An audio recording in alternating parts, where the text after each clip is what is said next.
Aujourd'hui, on a réuni des acteurs économiques de la région des Hauts-de-France, des acteurs institutionnels, des acteurs de la prévention, pour tester une safety box orientée sur la prévention des addictions dans les entreprises et les services publics, bien évidemment.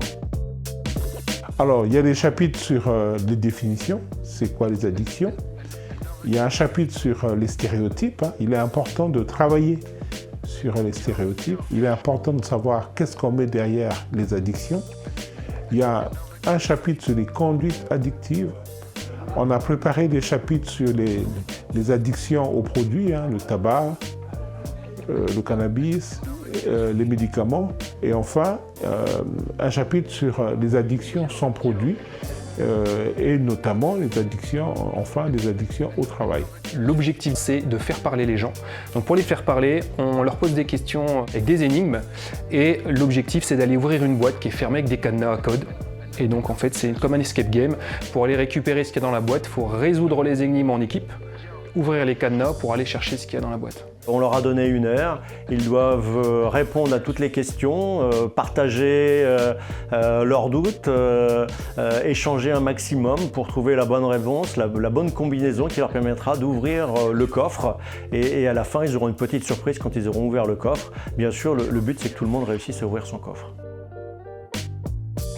On a bientôt terminé, on va pouvoir voir maintenant les réactions des gens et surtout si les questions sont compréhensibles ou pas, parce que à force de nous de les créer, on est un esprit un peu tordu et on va des fois un peu loin, et on va voir avec eux pour ajuster le jeu justement pour pouvoir après le mettre à disposition avec l'AINF. Voilà. On découvre beaucoup de choses dans les petits groupes. Il y a ceux qui prennent la parole, qui ont des certitudes, il y a ceux qui vont être un petit peu plus en retrait, mais par contre qui vont prendre peut-être plus le temps de lire la question avec la subtilité. Il s'agit d'un jeu, donc très souvent il y a des petits pièges, et si on lit pas bien la question, si on lit pas bien la consigne également du jeu, on est vite piégé, et c'est là tout le but pour que les doutes apparaissent, que l'échange apparaisse, et que progressivement ils arrivent à trouver les bonnes solutions. Ça se passe très bien, je suis même presque ému en fait, de voir comment c'est reçu.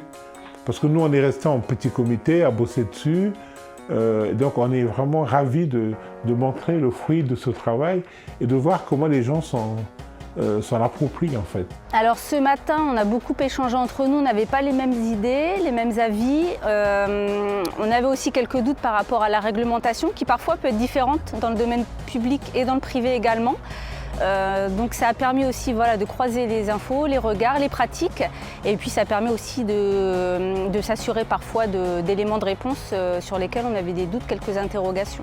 Étant chargée de faire connaître les métiers de l'industrie auprès des jeunes, j'envisage d'utiliser et d'adapter cet outil et d'animer des séances d'information sur les métiers de l'industrie de façon ludique auprès des jeunes. Ils capteront et mémoriseront l'information bien plus facilement que de façon descendante. Nous allons nous servir de cette safety box puisque nous avons comme projet de l'utiliser dans le cadre de réunions d'information à destination des collectivités territoriales, donc des réunions qui réunissent du personnel technique, du personnel d'encadrement qui seront donc sensibilisés par le biais de cet outil aux problématiques d'addiction.